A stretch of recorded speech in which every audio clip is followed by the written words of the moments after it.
We have with us today Mr. Ahmed Aljneibi. Thank you for joining us. You're the director of the UAE-India CEPA Council. So today we are seeing the launch of the Startup Series. Would you tell us more about the UAE-India CEPA partnership and what's the Startup Series all about?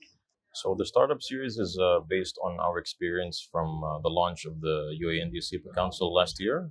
We went to tier 2 cities around India, and we saw the vibrant business community there. We saw what kinds of businesses are up and coming, what sort of sectors they're focusing into, and from that we thought, hey, this year let's do something different.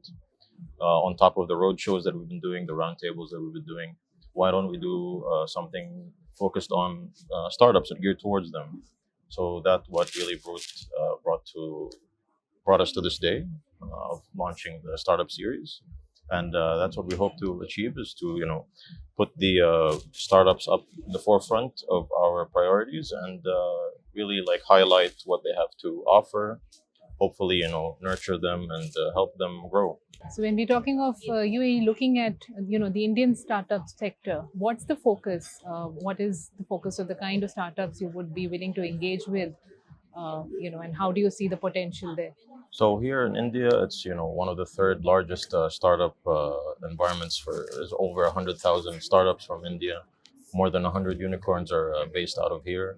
And in the UAE, 30% of startups are owned by the Indian community.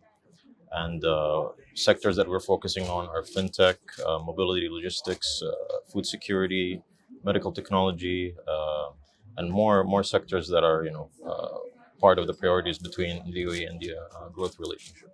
And in your assessment, what does UAE really have to offer for the Indian startup sector? What are the key elements, the three main key elements for the Indian startups to have UAE as a destination? So first thing we're trying to do is offer them a soft landing package to the UAE. That will be, the visa, the accommodation, the mentorship, access to capital markets that we have in the UAE. We're looking at different free zones that we're hoping to work together with, and hopefully bring some of the startups and introduce them to these ecosystems. And what would be the startups that get selected? What would they receive? So they'll receive as I mentioned earlier, the soft landing package. It'll be from A to Z, everything they will need over the course of their experience there. It'll be on a few days. They will get to meet the free zone, the decision makers, the venture capitalists, also other startups that are already based in the UAE, just to have that interaction, that experience, that exposure. I think it'll be a great experience for them. They will learn a lot from that, and hopefully, they'll come back to India and have a better horizon to look forward to. And it's really exciting for us to, be part of that growth story. If you run us through the selection process, how do startups apply, and what's the process going forward? So we're going to launch the microsite today. Prospective startups will be able to upload their pitch decks on that. The next stage will be a selection process that will narrow it down. Our end goal is to have 5 startups from India to be part of that program that we're going to be, providing for them in the UAE, the soft landing package that I mentioned earlier. So you're mentioning about key sectors. Which would be the key sectors you'll be really looking at?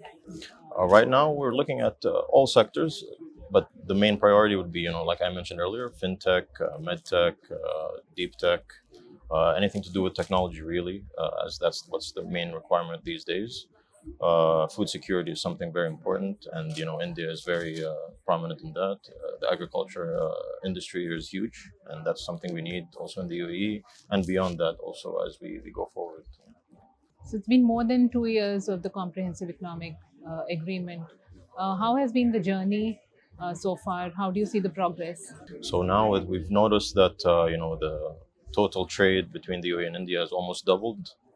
Total trade has almost reached $84 billion. Non-oil is climbing up above $54 billion, and our target is to reach $100 billion non-oil trade by 2030. So we're almost halfway there.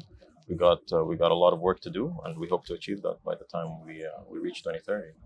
Could run us through the entire process of how Indian startups can apply What is the entire process, and how do you assess them, and what would it take for them to be able to make it? All right, excellent. So, out of out of the startups that we're going to open, we're going to have an open call after launching the microsite today. We're going to be receiving applications to join the program. From that, we're going to narrow it down to 20. The 20 will bring them to Delhi to be in front of a jury, and then they'll be judged based on what they have to offer, what's their value proposition, and what their startup is all about. And then based on that, we will narrow them down to five.